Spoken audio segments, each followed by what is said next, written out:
capacités, qui nous donne les moyens.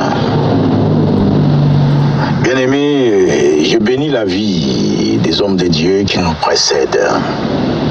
Les hommes de Dieu qui nous précèdent et qui sont assis dans leur ministère, que Dieu témoigne sa faveur. Il faut les apprécier, il faut les célébrer de leur vivant. Moi, Dieu m'a amené, je sais pas, je sais pas combien de kilomètres de Bishop Oyedepo à Canaan Land. Mais mon frère, je vous jure, j'ai lu un livre de Bishop Oyedepo. L'impactation spirituelle m'était donnée. Du jour au lendemain, je me suis vu à écrire des bouquins. En une journée, j'ai pu écrire 3 livres. Vous imaginez? En fait, il me donne 3 sujets différents. Je suis en train de l'élaborer. Notamment, je vous ai donné les chapitres aidés du combat de Jésus. C'est par rapport à ce que je suis en train d'écrire.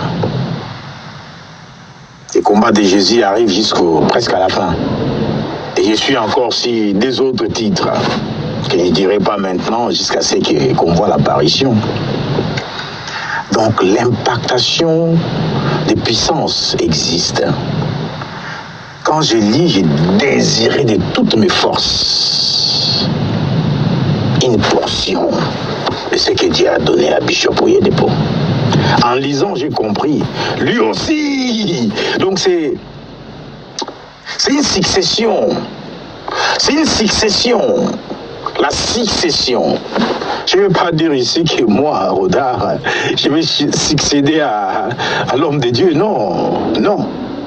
Je ne fais pas le poids. Je vais une portion, ou la double portion, pour accomplir des choses beaucoup plus excellentes. Papa a fait des choses qu'on voit. C'est vraiment excellent, c'est le top qu'un homme puisse faire pour son Dieu sur terre. Et moi, je suis encore dans ma voiture. J'ai mis ma voix depuis ma voiture. Et j'essaye de vous atteindre. Parce qu'il y a eu une impactation de puissance quelque part. Je dirigeais l'église à Vesting Faith à Paris. Mais ça faisait un moment que je ne voulais même pas qu'on m'appelle pasteur. Ça commençait à m'énerver. Ah oui, on m'appelait pasteur, j'ai dit, appelez-moi Rodard. Il ne m'appelle pas pasteur. J'étais en colère par rapport à mon appel. Les choses ne se matérialisaient pas. Je ne voyais rien. Jusqu'au jour au lendemain, je vois Dieu. Mais donne encore ce que je vous disais, des dons spéciaux. Et regardez-moi, Rodard, en train d'écrire des bouquins. Qui pourrait imaginer ça? Je suis sûr que cela vient du Bishop. Cet homme a écrit. Pour moi, comme je dis toujours, Bishop Oyedepo, c'est une encyclopédie biblique. J'ai lu un bouquin de lui, bam! Dieu est venu me visiter aussi. Je suis content parce que je parle de lui, il est vivant. Ah, si mes paroles pouvaient l'atteindre, je serais content. Mais que son Dieu lui parle à propos de moi. Ce n'est pas à moi d'aller. J'ai besoin d'y aller. Mais je veux que Dieu fasse quelque chose. Qu'il lui parle. De ma part. Parce que mon esprit le veut. Je le veux, oui. Je veux que Dieu puisse parler à Bishop pour moi. Qu'il mette quelque chose, qu'il prie pour moi.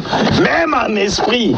Même si son intellect ne peut pas comprendre qu'il priait pour moi. Qu'il le fasse. Parce que j'ai réussi quelque chose. Amen. Aujourd'hui, nous allons parler de la force d'Israël. La force d'Israël. Les ailes, bien-aimés. Quand Dieu t'appelle, les ailes se matérialisent, les ailes se manifestent. Les ailes est l'une des forces dynamiques pour l'épanouissement dans la vie. Une place prédominante est sculpté dans la Bible à cette force. Dieu le Père peint comme un Dieu zélé. La Bible dit dans 2 Rois, chapitre 19, le verset 7e, « Car de Jérusalem, il sortira un reste, et de la montagne de Sion, de réchapper. Voilà ce que fera les ailes de l'Éternel des armées. »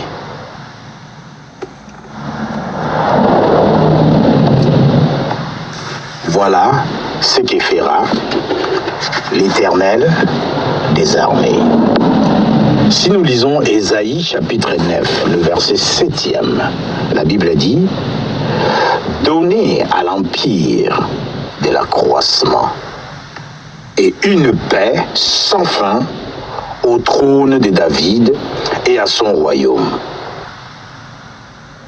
L'affermir et le soutenir par les droits et par la justice, de maintenant et à toujours. Voilà ce que fera les ailes de l'Éternel des armées. » Jésus, le Fils de Dieu, ne pouvait pas accomplir sa mission sans elle. Il était un maître plein d'entrain. Psaume, chapitre 69, le verset 9e, la Bible dit « Car les ailes de ta maison me dévorent, et les outrages de ceux qui t'insultent tombent sur moi. » Jean, chapitre 2, verset 17, la Bible dit « Ses disciples se souvinrent qu'il est écrit « Les ailes de ta maison me dévorent. » Qu'est-ce que les ailes? Il peut être défini comme une force motrice vous propulsant vers l'épanouissement dans la vie. Les ailes, une force motrice qui vous propulse vers l'épanouissement de la vie. Si les ailes est une force d'épanouissement, cela veut dire qu'il devrait y avoir une mission, une course en vue sur laquelle elle s'exprime. Les hommes des ailes sont des hommes de mission. Les ailes est la force qui définit si un homme pourra accomplir ou non une mission.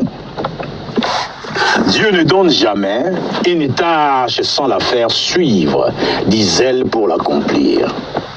Bien que les ailes en lui-même ne fassent pas le travail, il est cependant ce qui vous pousse à travailler à tout prix, endurant les épreuves.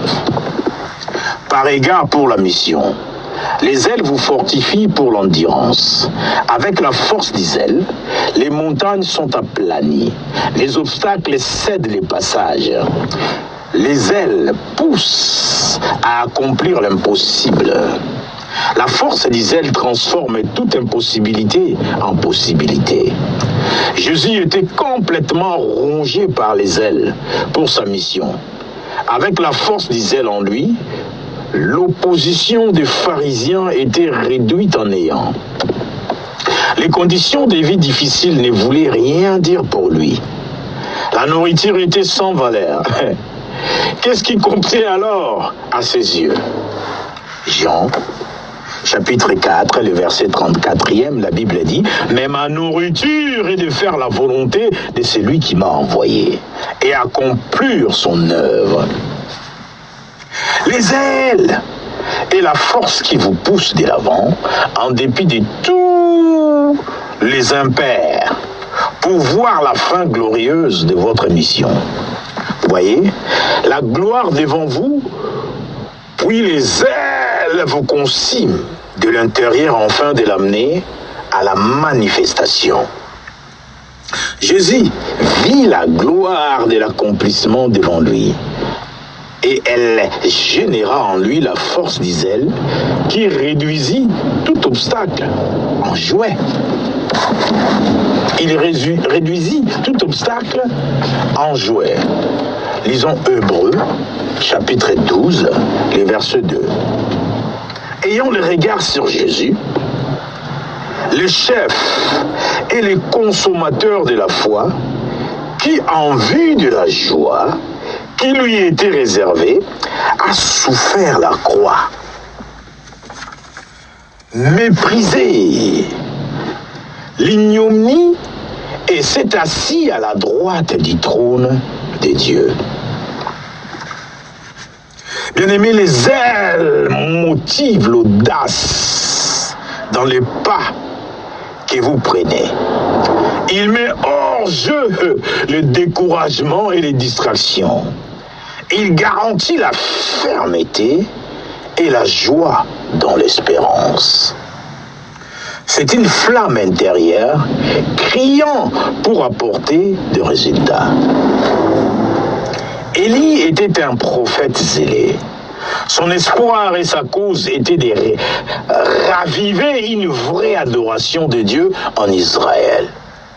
Pour cette cause, il affronta toute une nation et son roi. Paul était lui aussi un apôtre zélé.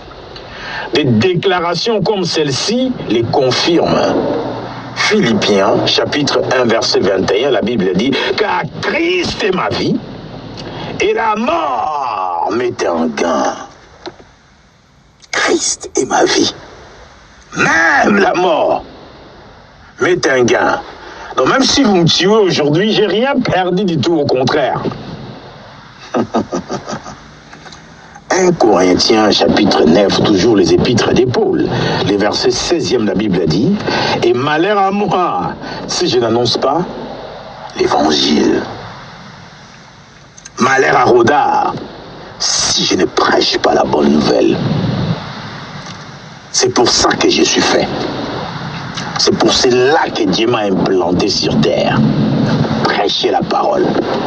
J'ai fait des fautes d'orthographe. Des fois, j'ai des problèmes de prononciation. Au lieu de dire tranchant, j'ai dit trachant. Il y a des conneries comme ça.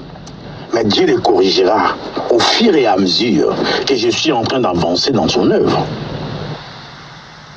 Des fois, quand j'étais jeune, ah là là là là, qu'est-ce que j'ai subi moi aussi. Au lieu de dire 6, je disais 6. 12, moi je disais 12. Et vous m'entendez des fois, au lieu de dire 7, j'ai dit 7. C'est ça. Mais ça va partir. Dieu n'appelle pas quelqu'un pour un office public. Pour lui, il fout la honte comme ça. Et à moi, comment il parle, lui là qui dit chiche, il dit douge, chète, géro, tu vois. Ce sont des choses qui arrivent. Je ne sais pas si je parle trop vite, mais ça va se régler. C'est là que cela ne vous dérange pas. Amen. Comprenez-moi et Dieu, qu'on poursuit avec lui, parce qu'il m'a fait pour prêcher. Et ce n'est pas mes imperfections qui vont m'arrêter. Je vais percer. Alors continuons ensemble et trouvons les plans de Dieu dans notre existence pour vraiment profiter de notre vie sur terre, pour vraiment se réjouir de tout ce que Dieu a mis de côté pour nous. Amen, les gars. On y va. Quelle est votre mission? Même dans les ailes, on revient à la mission. Quelle joie attendez-vous à la fin de cette mission? Fixez vos yeux sur votre fin glorieuse et votre zèle ne connaîtra pas de limites. Un compositeur avait peint cette force vitale de la vie ainsi. Les ailes de Dieu m'a consumé. Il brille dans mon âme. Une force motrice qui ne peut être arrêtée. Un feu qui ne peut être éteint. Oui, c'est un feu brûlant. C'est une force motrice. Quand il brûle, il ne peut pas être éteint. Quand il est en marche, il ne peut plus être arrêté.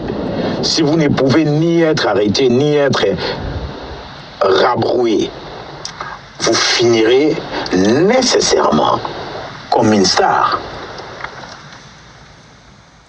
Quelqu'un m'avait demandé un jour si j'ai jamais rencontré des problèmes dans les ministères. Parlant de Bishop David Oyedepo. Ma réponse rapide fut, peut-être sont-ils arrivés, mais je n'avais pas su que c'était des problèmes. Les ailes pour l'accomplissement me fait sourire face à tout obstacle. Isaac Watts, qui inventa l'électricité, il fut demandé un jour combien de fois il avait échoué avant de trouver enfin le résultat désiré. Sa réponse fut qu'il n'avait jamais échoué, mais avait juste découvert les aspects où cela ne marcherait pas. Les ailes n'acceptent jamais l'échec. Ils voient tout obstacle comme un tremplin pour un résultat anticipé. Il est temps de vous vêtir d'isel comme des manteaux. L'un des produits d'isel est le dévouement. Qu'est-ce que j'ai dit? L'un des produits d'isel est le dévouement. Un acte de soumission totale et de dévotion à une cause particulière. C'est une exigence primordiale dans la vie, puisqu'elle est nécessaire pour une vie de progrès. Le dévouement est un engagement sans réserve. Le fait de se donner corps et âme dans la poursuite d'une mission, quand vous connaissez votre mission et lui donnez ce qu'il en coûte. On dit de vous que vous êtes dévoué. C'est la paresse pour un succès sans précédent.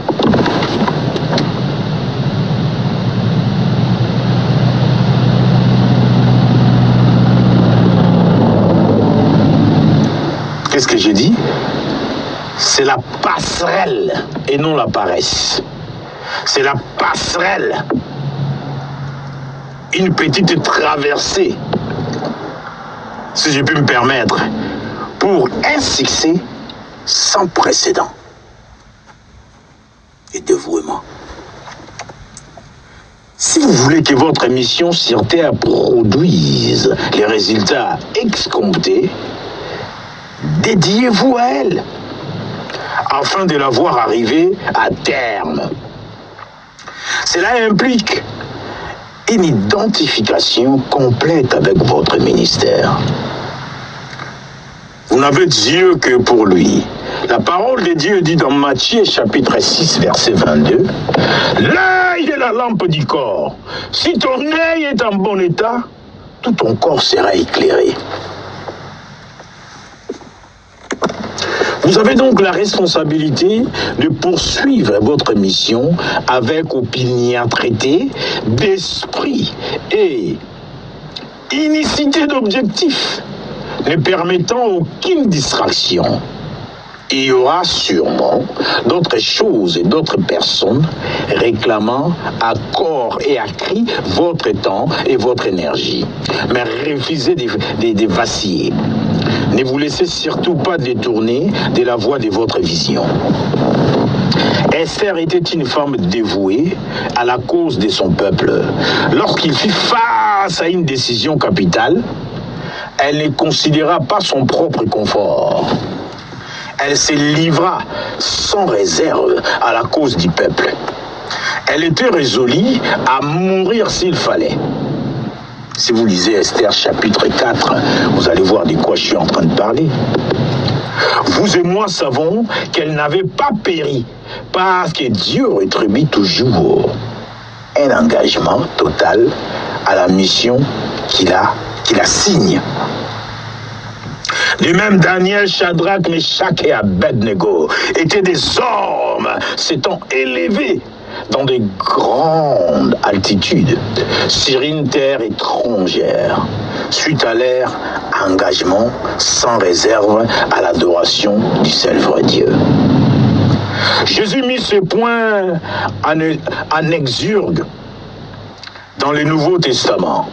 Matthieu chapitre 10, verset 39, la Bible dit, « Celui qui conservera sa vie la perdra.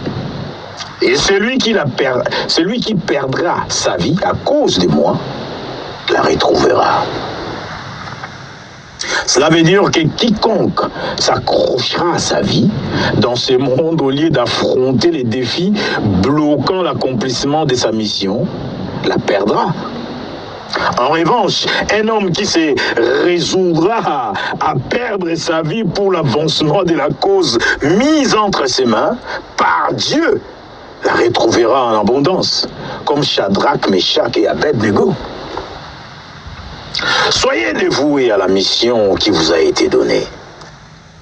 La tiédeur ou manque d'enthousiasme conduit à l'échec. Aucune sémence ne devient un fruit tant qu'il n'est pas mis sous terre, tant qu'il n'est pas sémé. Hein? Ça ne produira rien du tout. Tu veux récolter? Commence par faire une sémence. Moi, je sème aujourd'hui. Je n'ai pas les moyens nécessaires. Mais avec mon téléphone dans ma voiture, je continuerai à émettre les paroles pour bénir les multitudes dans le monde entier. Croyez-moi, les paroles que vous entendez là, je les mettrai sur YouTube. Tapez MMSA ou sinon Mission mondiale pour les salis des âmes. Mettez MMSA. Vous allez voir ma petite tête apparaître. Cliquez dessus, vous pouvez voir le message, ok? Je vais travailler, je vais s'aimer et la récolte viendra. Petit à petit, vous allez écouter la voix de l'Éternel à travers le son que je suis en train d'émettre. Poussés par l'Esprit, les hommes parlent de la part de Dieu. La Bible dit, poussés par l'Esprit, que les hommes parlent de la part de Dieu. Jean chapitre 12, verset 24, je disais tout à l'heure, sur les grains de blé qui est tombé en terre ne meurt, il reste seul.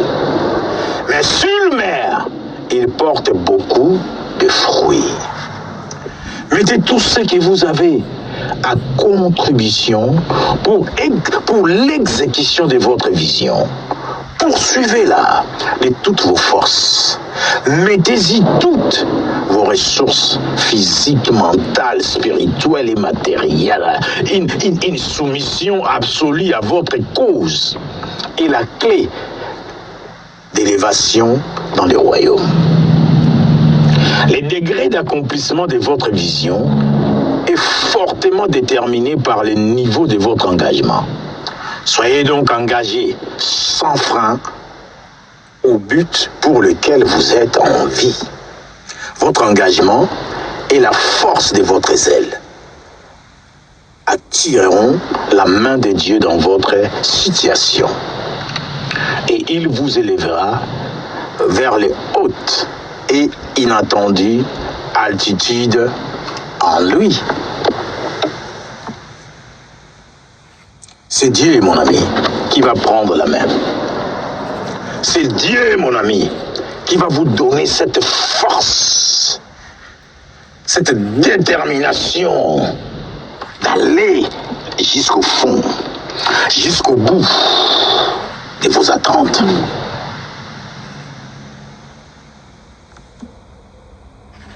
Amen.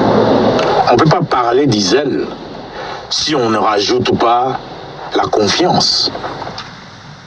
Tu dois avoir confiance en ce que tu fais et tu dois avoir confiance en Dieu. La confiance occupe une place inégalable dans la quête d'excellence et de l'exploit de tout homme. Je peux dire de tout homme sur terre. Nous vivons dans un monde où seuls les intrépides règnent et où les poltrons sont esclaves. Les poltrons sont esclaves. tandis que les intrépides règnent comme des rois. La confiance entraîne l'autorité. De nos jours, la confiance est ce que les gens comprennent et respectent. Quand vous n'êtes pas sûr de vous et manifestez un manque de confiance, les gens vous marchent dessus. Vous êtes traité comme un subalterne et un sous-filtré, un sous-fifre. Les pasteurs, bien plus que toute autre catégorie de personnes, ont aujourd'hui besoin de confiance pour mettre en place des ministères enviables. Vous vous demandez peut-être pourquoi. Le ministère de la parole a toujours été la plie dédaigneuse des occupations au monde. Les ministères sont regardés avec le plus haut mépris. Ils sont tenus en dérision et moquerie, comme des vulgaires indigents et mendiants. Les ministères de l'époque ont mérité un tel traitement suite à leur style de vie. Ils étaient pauvres, illettrés, les gars. Ils n'avaient pas étudié. Jésus a cherché vraiment les moindres pour confondre les forts. Le pire ennemi de la confiance est le complexe d'infériorité. Les complexes d'infériorité. Moi, le complexé. Même moi aussi, on m'avait traité une fois de complexé. Tu te souviens? Je te parle à toi qui m'avais traité de complexé. Rodar Biomati dit complexé. Revenons à nos mots. Et-on? Le pire ennemi de la confiance, c'est le complexe d'infériorité. Et c'est justement c'est que ces ministères portaient sur eux comme un manteau. Ou ces ministres portaient sur eux comme un manteau. Selon eux, toute autre personne était au-dessus d'eux. Ils se considéraient comme des simples pèlerins en route pour leur destination céleste. Résultat, rien n'avait d'importance à leurs yeux dans le monde. Ils avaient juste oublié que si Jésus avait vécu sa vie de cette manière, il aurait été tué avant le temps. Il aurait été tué avant le temps. Vous vous souvenez combien de fois on a voulu les lapider? Même à la synagogue, quand il s'est montré quand il s'est dévoilé comme étant le Messie. Les gens, ils ont ramassé des pierres pour les lapider. Heureusement qu'il y avait certaines personnes qui les calmaient. Et Jésus, comme ce n'était pas son heure de mort, il les a esquivés, il est parti. Jésus était archétype de la confiance quand il était sur cette terre. Pourquoi? Il savait d'où il venait. Il comprenait exactement les terrains où il avait mis le pied. Et il savait aussi où il allait. Il savait quoi faire à tout moment. Il le fit avec assurance. Il enseigna avec une autorité qui commandait les respects de ses auditeurs. Matthieu, chapitre 7, le verset 29e, la Bible dit « Car il enseignait comme ayant autorité et non pas comme leurs scribes. » Il commandait les démons avec autorité et ils lui obéissaient. Moi, je ne sais pas, des fois, j'entends là, des fois, je hausse le ton. Ça c'est bien, ça c'est quand je vais frapper, quand je vais m'imposer, quand je vais montrer que je suis confiant, je sais de quoi je parle, je sais de quoi je parle. C'est cela qui montre la confiance, la détermination. Tu es déterminé à faire quelque chose. C'est cela, mon ami. Il commandait aux démons et les démons l'obéissaient.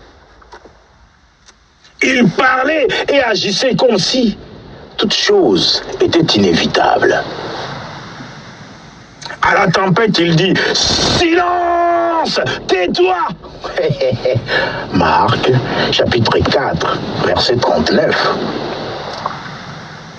Au figuier, il dit « Que jamais fruit ne naisse de toi. » Que jamais fruit ne naisse de toi. Matthieu, chapitre 21, verset 19e.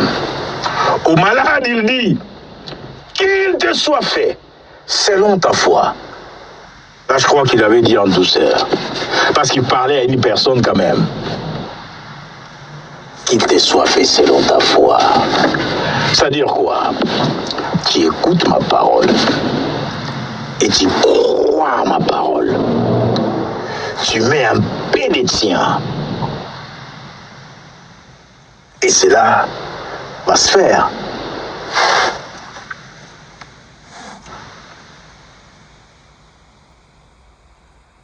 Matthieu 9, 29, qui te soit fait selon ta foi.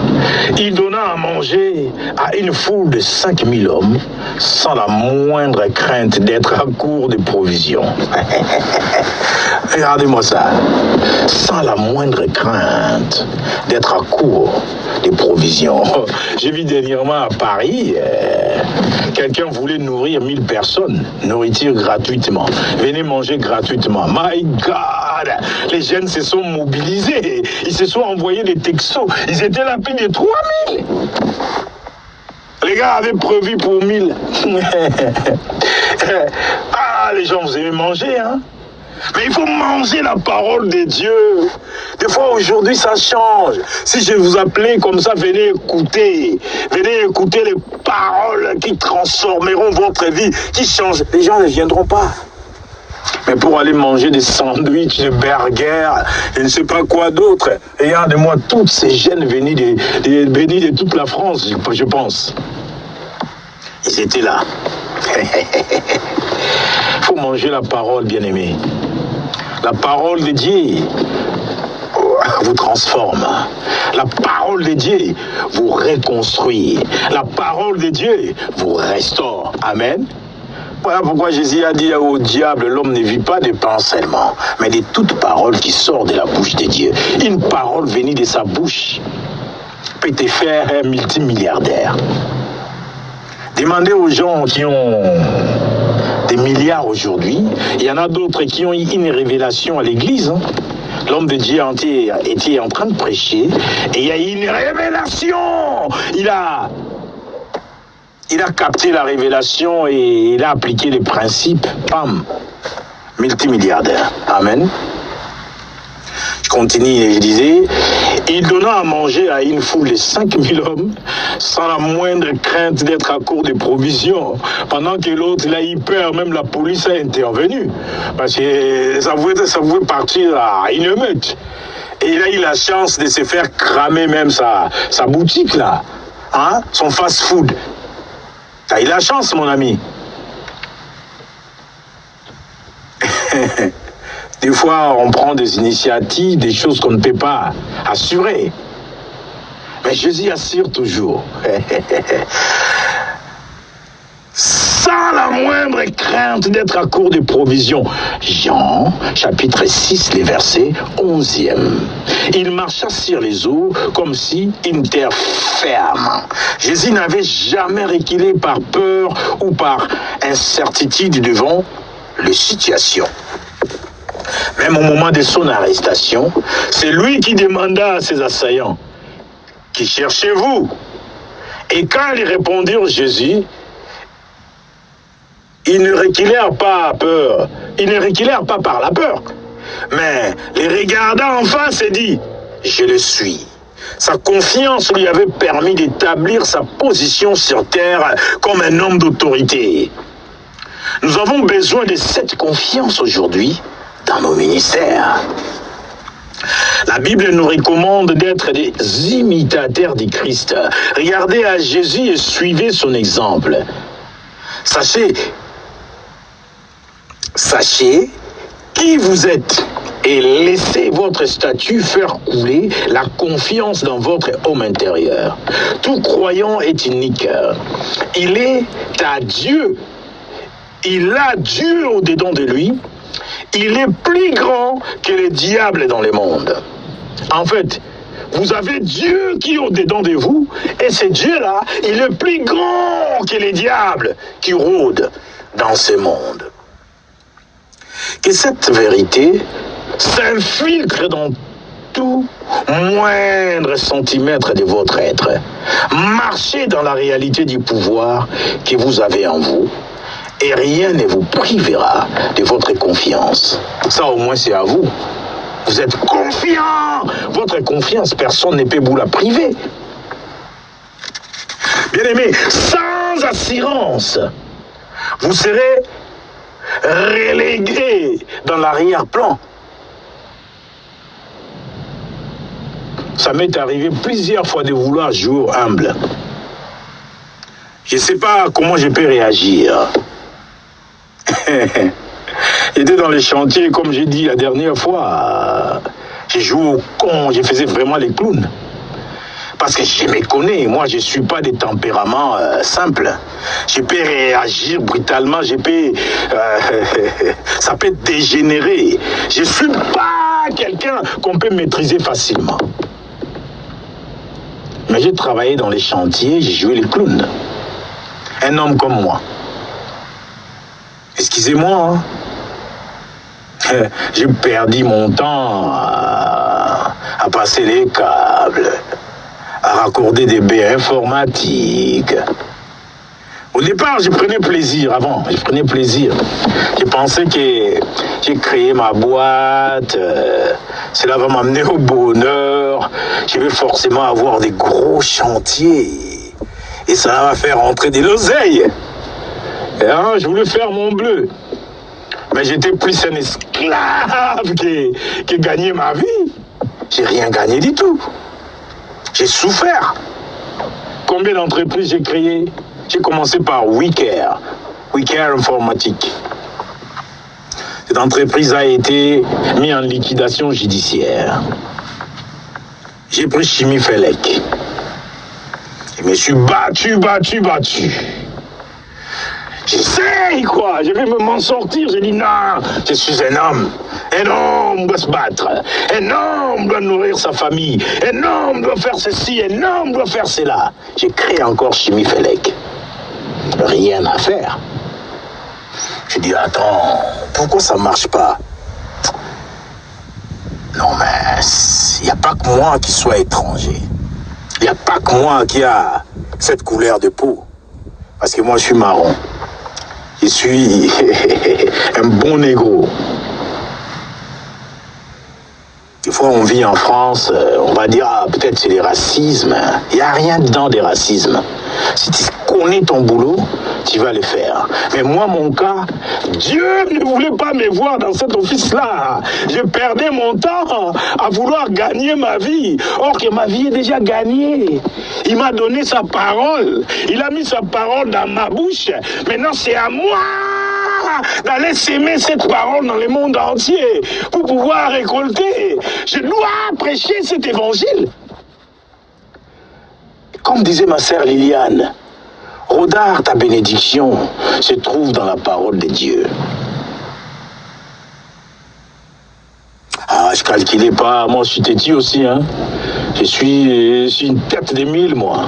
Ma sœur me l'avait dit, je crois, c'était en 2003. Sœur Liliane Simba Bio. Rodard, ta bénédiction, c'est quand tu sers Dieu. Reviens. Elle me parlait, hein. Mais moi, je courais après les sous, moi. Je voulais l'argent. Voyez-vous? Il y a un jeune homme comme ça, Gani. Il est malien, lui, il me dit, toi, tu aimes l'argent. Mais l'argent ne t'aime pas. Il me le disait comme ça. Et moi, je le prenais comme ça. C'était peut-être Dieu qui me parlait à travers lui. Il dit, ah vieux, tu aimes l'argent, mais c'est comme si l'argent ne t'aime pas. Bien aimé, je suis bon dans mon élément. Quand je fais les chantiers, j'ai investi. Et on me laisse les tâches. Voilà les baies informatiques pour les raccorder. C'est des numéros, il faut les trouver, quoi. Après, ça sera des adresses. Hein.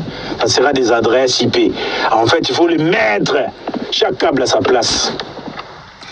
Écoute, hein, je le faisais, hein. Je le faisais. Mais Dieu ne veut pas me voir dans cet office-là. Comme disait Gani, l'argent ne t'aime pas. Ça aussi, je ne comprenais pas. Et le déclic est arrivé. Ma fille, elle n'a que 12 ans. Mirodel. Elle n'a que 12 ans. Elle fait un rêve. Elle vient me voir. Non, pas moi forcément, elle a dit à sa maman. Maman, s'il faut dire à papa, Dieu lui dit, c'est le compte à rebours. Putain. Excusez-moi pour les termes, on est en France, ça vient quoi, hein? Ah là là. Ah, j'ai eu peur de ma vie. C'est les comptes à rebours pour moi. Donc si je ne revenais pas vers Dieu, c'est l'ange de la mort qui me courait après aussi. Les comptes à rebours. La montre tourne, tac, tac, tic, tac, tic, tac, tic, tac, tic, tac, tic, tac, tic, tac, tic, tac, tic, tac. C'est comme si on a mis un cendrier là, on a mis et ça descend. Dès que c'est fini, ça dit Rodard n'est plus. Dieu a mis les comptes à rebours pour moi. Ça veut dire quoi? J'ai investi ma connaissance. Je t'ai donné la voix. Vous savez que moi, je peux chanter. Je peux bien chanter. Je peux jouer aux instruments de musique. Dieu m'a préparé. Il a fait de moi un instrument pour le chant missionnaire, pour l'œuvre à laquelle il m'appelle.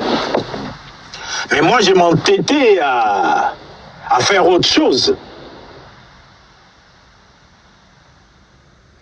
Bien aimé, il ne s'agit pas de moi ici, il s'agit de parler de l'œuvre à laquelle Dieu nous assigne. Amen. La force de toute l'armée d'Israël fut décidée, fut décimée par l'audacieuse et la confiante posture de Goliath. Un seul homme, personne ne pouvait lever le moindre petit doigt. Personne n'osa faire entendre sa voix. Chacun avait sa tête entre les jambes. Meurtri qu'il était par la honte et la peur. L'armée tout entière était militairement et moralement déconfite par les déclarations audacieuses d'un seul Philistin, incirconcis, un non-croyant, un chien aux yeux de Dieu, quoi. Un chien, un incirconcis qui vient, comment dirais-je, charrier l'armée de l'Éternel. Au milieu de toute cette affreuse situation, s'éleva un certain David. Il balaya du revers de la main son âge. Il ne considéra pas non plus son manque d'expérience dans l'art de la guerre. Il était petit, un simple jeune homme de 17 ans. Il exhiba une étrange confiance en Dieu. Ses frères n'avaient pas non plus compris sa démarche. Ils crurent qu'il était juste un petit orgueilleux. Mais rien en dehors de l'orgueil ne pouvait descendre Goliath. Goliath lui-même fut si déconcentré ou déconcerté par l'extrême audace manifestée par un petit David, qu'il fut presque mort avant d'avoir été réellement tué. La confiance est une stratégie de guerre. Qu'est-ce que je dis? La confiance est une stratégie des guerres. L'ennemi l'utilise pour affaiblir les croyants. L'ennemi que je parle ici, c'est le diable. Il arrive avec assurance, pleine confiance pour t'affaiblir. La posture d'extrême confiance de Goliath avait rendu impuissante l'armée d'Israël. Quand la confiance d'un homme est brisée, son cœur l'est aussi. Et si son cœur est brisé, il devient une personne défaite et détruite.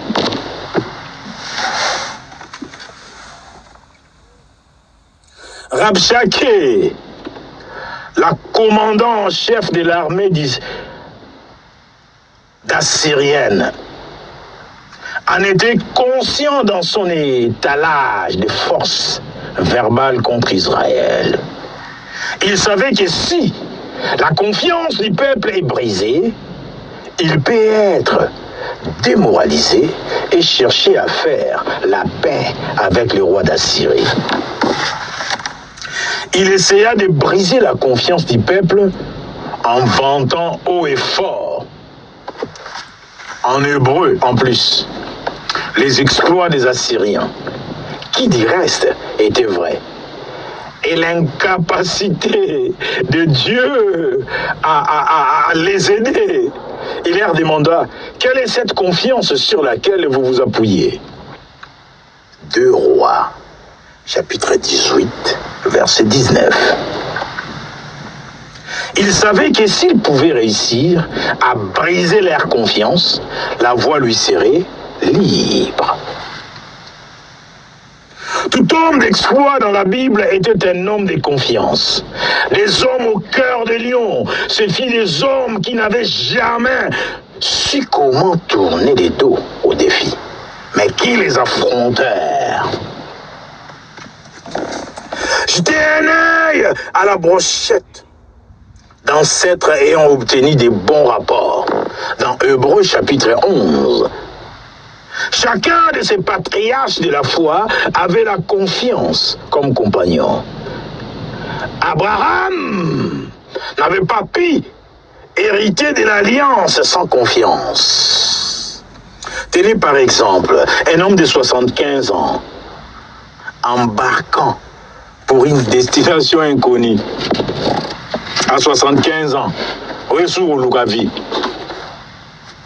Hein?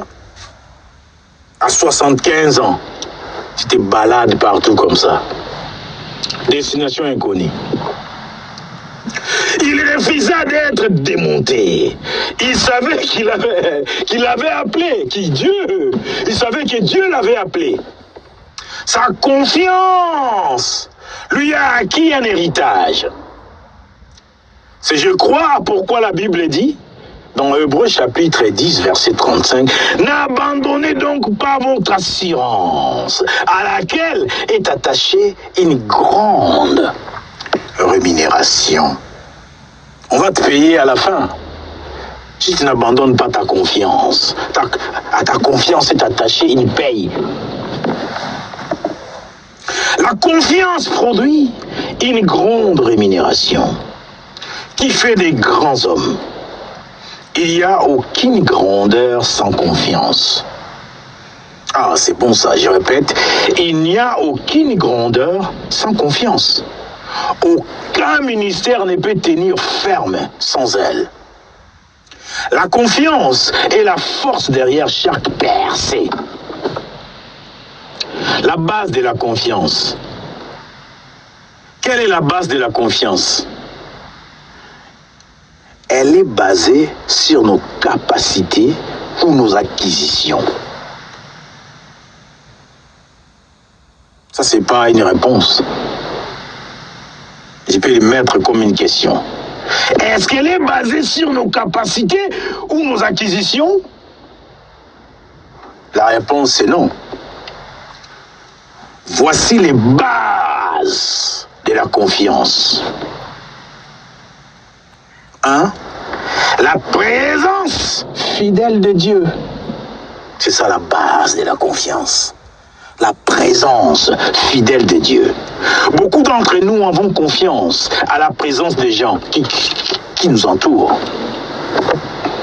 T'as confiance en ton frère, t'as confiance en celui-là. C'est par rapport à ce que tu vas gagner derrière, mon ami. Tout le monde veut gagner quelque chose, n'est-ce pas? Certaines femmes ne peuvent pas dormir avec la lumière éteinte quand leurs maris ne sont pas là. Parce qu'ils ont confiance au mari. Et au côté, ça va beaucoup le beau côté. Certains parents agissent ainsi, comme stimuli de confiance pour leurs enfants. Ils sont toujours à l'aise et en paix, sachant que leurs parents sont avec eux. Et en tant que croyant, Dieu ne veut pas que vous mettiez votre confiance en un homme. La Bible dit, maudit soit l'homme qui se confie dans l'homme, qui prend la chair pour son appui et qui détourne son cœur de l'Éternel. Jérémie, chapitre 17, verset 5. Dieu ne veut pas que vous mettiez votre confiance en l'homme, quel que soit son rang. Il a d'ailleurs décrété que tout croyant mettant sa confiance à un homme est maudit. Il est condamné à l'échec. La malédiction fait office, dans ces cas, de force motrice conduisant à l'échec. Votre confiance doit être en Dieu et dans sa présence fidèle.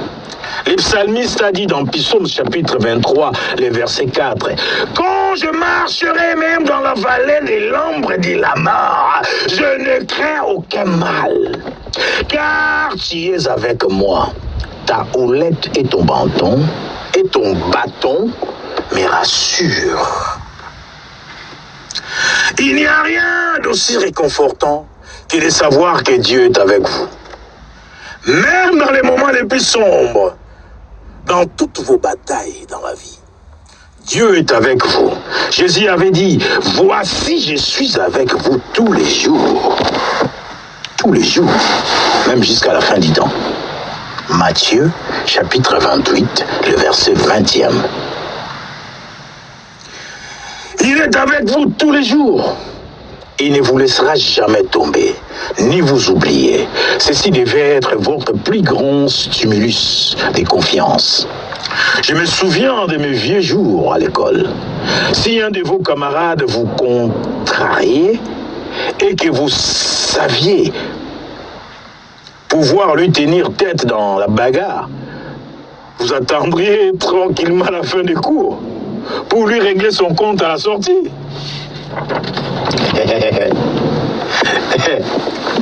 Ah, God, qu'est-ce qu'on n'a pas fait?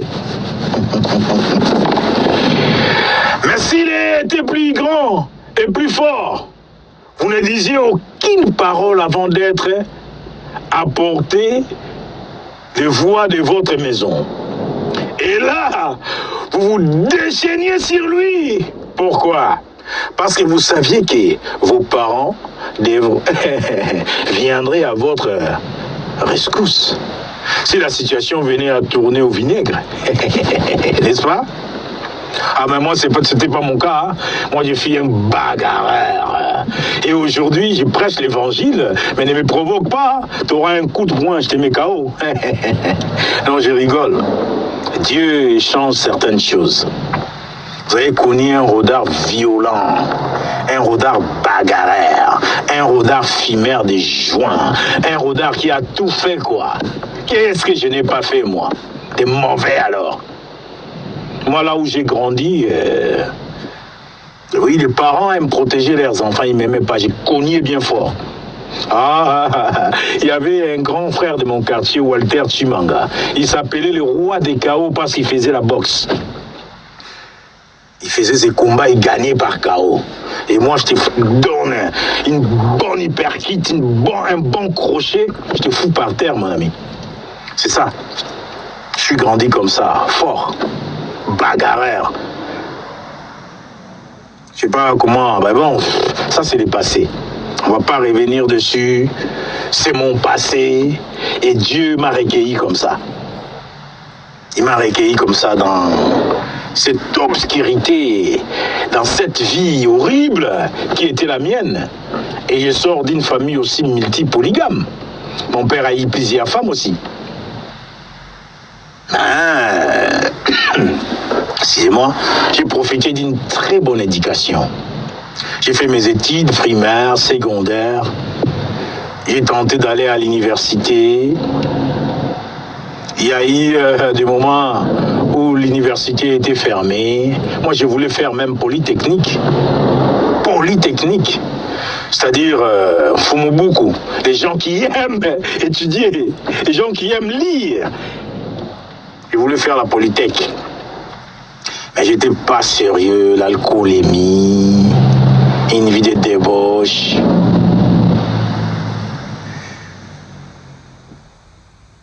On finit par être refusé même à l'université. J'ai tenté les privés et mon frère Thomas, lui, il est allé en ISTA. Et moi, j'étais à IECO. IECO. À Lingouala. J'ai fait qu'une année, d'études supérieures. J'ai pas fini. J'ai abandonné. Moi, je voulais aller vers le verre par tirage. Je voulais sortir du Congo pour aller en Europe. J'ai tenté premièrement, je suis allé en Belgique en 92. On m'a arrêté, j'ai fini renvoyé au pays. Et quand j'étais renvoyé au pays, mon ami ne me regarde pas. Si tu me regardes, tu te moques de moi parce que j'ai subi un refoulement. Tu me regardes, je te saute dessus, je te frappe. J'ai tabassé un gars, mais toute une bataillon de militaires sont venus chez nous pour m'arrêter. J'habitais encore à l'époque chez ma sœur Marie-Josée, à Matongé. Je me suis enfoui de là pour retourner au Bercail, dans la maison de mon père. Moi, je suis d'Oni britannique, commune de Matete. Réputé pour le bagarre, des voyous, mais à Matete, il y a aussi des intellectuels. Voyez-moi quoi. Bon, je ne vais pas dire que... Non, à Matete, il y a eu des intellectuels. Comme on dit en Lingala, il y a toujours une rareté. Voilà, je suis là aujourd'hui. C'est moi qui vous prêche la parole. Et je suis sûr qu'il y a d'autres Matétois aujourd'hui qui sont aussi bien assis dans la vie. Ils sont stables dans leur vie parce qu'ils suivent les plans de Dieu. Voilà. Oh, je sens pas que je dois continuer aujourd'hui. Je vais m'arrêter quelque part. Qu'est-ce que je disais? La présence de vos parents instiller la confiance en vous. C'est de la même façon que la présence de Dieu devait vous rendre audacieux. Supposons maintenant que vos parents soient invalides. Donc, incapable de vous venir au secours ou de vous venir en aide. Ou que ce qui vous arrive soit les derniers de leurs soucis. Vous n'osiez pas inviter quelqu'un à la bagarre près de votre maison. Vous trouviez toujours dans ces conditions le moyen d'apaiser et d'amadouer ce que vous ne pouviez pas battre. Moi, une fois, j'ai engagé un bagarre avec un ami, il est décédé. Il est plus vieux que moi, il était plus grand de 2 ans que moi. Si les terrains de foot, on s'est embrouillé, on commençait à se taper, on s'échangeait des coups. Il était plus grand que moi. C'est-à-dire, il était plus fort. J'encaissais, il encaissait aussi. Mais comme il était plus grand, ses coups me faisaient horriblement mal. J'ai fini en pleurs. J'étais petit. J'arrive chez moi, mon Dieu, Gédéon était là, mon père. Gédéon, Bio Pambo, était là. Le monsieur m'a grondé. Il m'a crié dessus parce que j'étais en pleurs. Comment? Mon fils, tu t'es fait, va te battre là-bas, caille. Je suis retourné pour tuer parce que j'avais l'ordre. Mon père était là. On ne pouvait pas me battre devant mon père. Je suis sorti me battre, mon ami. J'ai ramassé une bouteille parce que le gars, il était plus vieux que moi. Je voulais l'écraser sa tête, qui ne se relève même pas, qui ne vienne plus se mettre devant moi. Il a pris la fuite, tout le monde a rigolé, tout le monde s'est mis à rire. Un vieux qui prend la fuite devant un petit. Tu vois ce que ça peut faire? La confiance, mon ami. Mon père a libéré une parole. Je suis devenu tueur. Non, ça c'est juste pour vous dire que la confiance, quand il y a les parents, tu es plus confiant. Et les parents qu'on a, c'est Dieu. Nous devons être plus audacieux parce qu'il est avec nous. Nous devons être plus sûrs parce qu'il nous accompagne. Amen. Qu'est-ce que je veux dire par ici? Que si Dieu est avec vous, mais que vous ne le voyez pas comme celui qui peut vous aider, sa présence vous est dans ces cas sans valeur. Après tout, la présence de Dieu est partout. Pourquoi? Pourquoi tout le monde n'est-il donc pas sauvé? Pourquoi les gens meurent-ils toujours?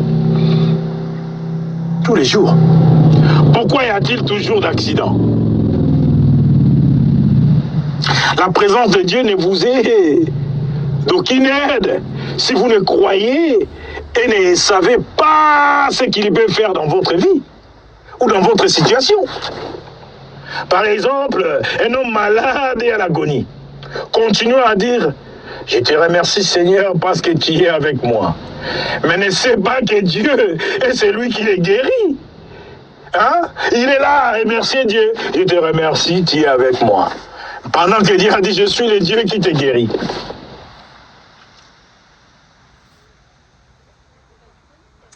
Cet homme-là finira par mourir.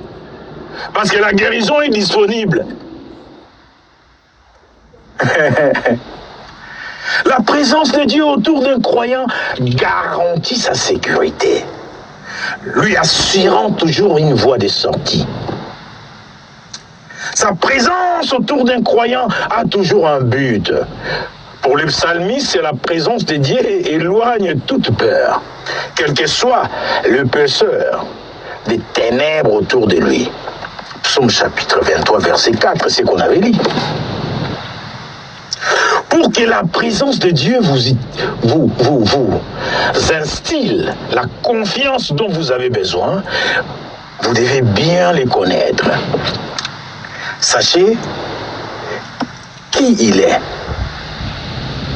et ce dont il est capable.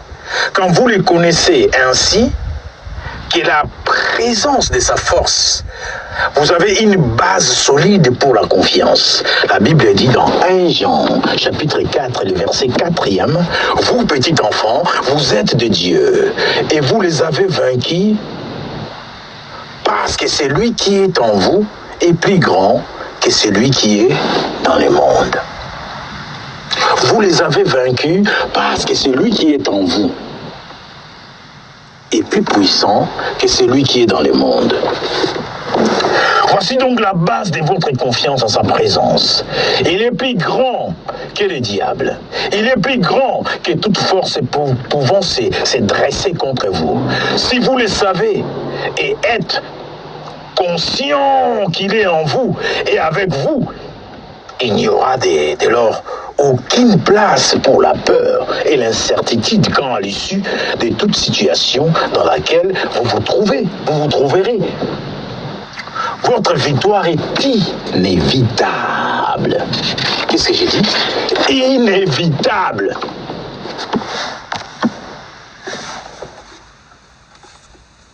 Deuxièmement, nous avons la parole de Dieu. La parole de Dieu revient à chaque fois. Il est une chose que tout croyant doit savoir. Dieu n'agit jamais contrairement à sa parole.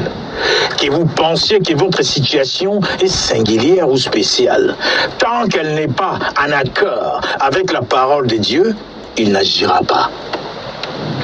La parole de Dieu et sa soupape les contrôle. La parole contrôle ses actions. Elle attire Dieu dans une situation et l'oblige à agir en conformité avec ce que dit sa parole ou ce qui est sorti de sa bouche. Si la parole de Dieu exerce autant de pouvoir, alors elle vous suffit. Rappelez-vous du centurion, les soldats romains qui dit à Jésus, « Dis juste une parole et mon serviteur sera guéri. » Ça, c'est des tactiques militaires. Moi, je suis soumis au plus supérieur que moi. Et j'ai des centaines de gens autour de moi. Je dis à cela, hé, toi là, fais ça. Il le fait. Va là-bas, il va. Ça, c'est... Il nous dicte. On est prompt à exécuter. Voilà, c'est un militaire. Il est habitué aux ordres. Dis juste un mot. Et mon serviteur sera guéri. Sa confiance dans la parole lui donnant les miracles qu'il voulait. Tactique militaire, mon ami. Dans la vie chrétienne, des fois, il faut être racaille. Qu'est-ce que j'ai dit? Racaille, c'est faire violence. Si tu fais violence, c'est les violents qui s'en emparent. Les royaumes de Dieu, c'est les violents qui s'en emparent. Il faut se faire violence. Quand vous savez que Dieu a dit votre sujet, a dit à votre sujet, par rapport à toute situation où vous vous trouvez, alors vous avez assez de champs pour votre confiance. Il n'y a aucun pouvoir au-dessus de la parole de Dieu. Il n'y a aucune situation contraire à laquelle la parole est impuissante.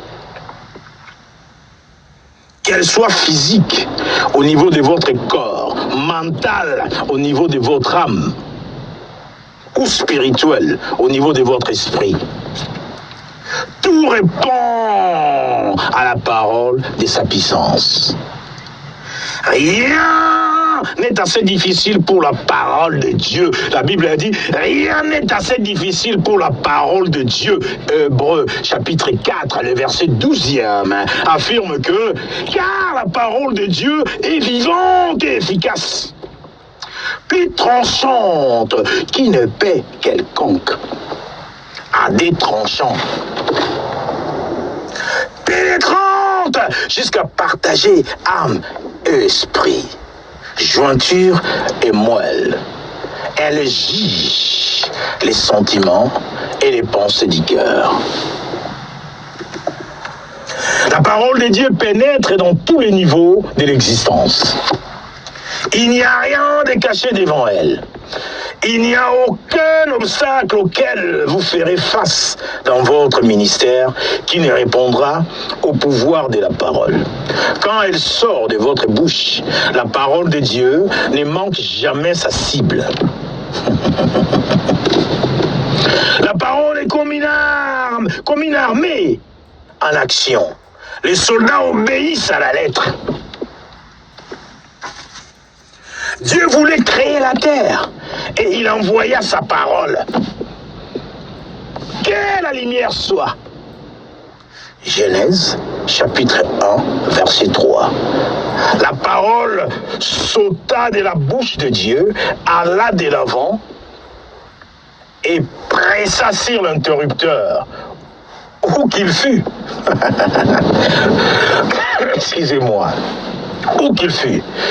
Et il y eut de la lumière. La parole fut dite. Et elle fit. C'est pourquoi elle avait été envoyée. Ésaïe, chapitre 55, verset 11e. La Bible dit, « Ainsi en est-il de ma parole, qui sort de ma bouche. Elle ne retourne point à moi sans effet, sans avoir exécuté ma volonté et accompli mes desseins. » Mon frère Tachi en avait fait même une chanson. Ainsi en est-il sa parole qui sort de sa bouche, ne retourne point à lui sans effet, sans avoir exécuté toute sa volonté et accompli. Tout se descend, l'homme ne vit pas. L'homme ne vit pas du pain seulement, mais de toute parole qui sort de la bouche de Dieu. Ainsi en est-il de ma parole qui sort de ma bouche. Cette parole ne me revient pas sans effet, sans avoir exécuté ma volonté et accompli le dessein de l'Éternel. Remarquez que la parole ne prospère où elle est envoyée. Une parole envoyée pour produire la lumière ne fera pas tomber la pluie. Si la pluie est désirée, alors une autre parole devait être envoyée pour la reproduire. Voilà pourquoi l'Écriture dit: Dieu soutient toutes choses par sa parole et sa puissance. Bien-aimés, on ne va pas continuer. Je me suis couché tellement tard et je me suis levé tôt aujourd'hui. Vous m'excuserez. Nous allons arrêter là pour aujourd'hui et nous allons continuer parce que troisième point, ça sera bâtir la confiance. Quatrième point, connaître Dieu. Cinquième, connaître sa parole. Et enfin, ne pas avoir peur. La peur, on en parlera beaucoup parce que c'est une arme que l'ennemi utilise beaucoup pour nous contrarier. Ensuite, nous parlerons du courage. Et je vais nous donner quelques exemples de confiance, quelques gens qui ont eu confiance dans la vie, et voilà. Après, on va boucler ce chapitre. Amen. Donc on a les temps. On aura des temps de continuer. Que mon Dieu vous bénisse et qu'il vous fortifie. Priez pour moi. Que Dieu me donne la force. Je viens de finir un jeûne de 21 jours de prière. Je suis assez faible. Mais l'Éternel Dieu est ma force. La Bible dit, quand nous sommes faibles, disons que nous sommes forts. Je suis fort en Jésus-Christ. Seigneur, merci pour ces moments merveilleux. Merci pour ce que tu fais. Merci pour ces paroles. Laisse qu'elles prennent racine au fond du cœur de nos bien-aimés. Qu'ils grandissent. Que nous soyons tous parvenus à l'unité de la foi, à la mesure et à la stature parfaite du Christ. Sois béni pour cette journée qui est merveilleusement bénie. Sois béni pour les projets. Sois béni pour ce que tu projettes devant nous. Sois béni pour tout ce que nous avons en visuel, où nous allons. Merci pour Kinshasa, pour ton arène. Merci pour la France. Merci pour ces deux entités qui sont visibles devant nous. Nous te disons merci. Au nom de Jésus-Christ. Gloire à toi, Seigneur. Je vous dis à bientôt. Tchuss.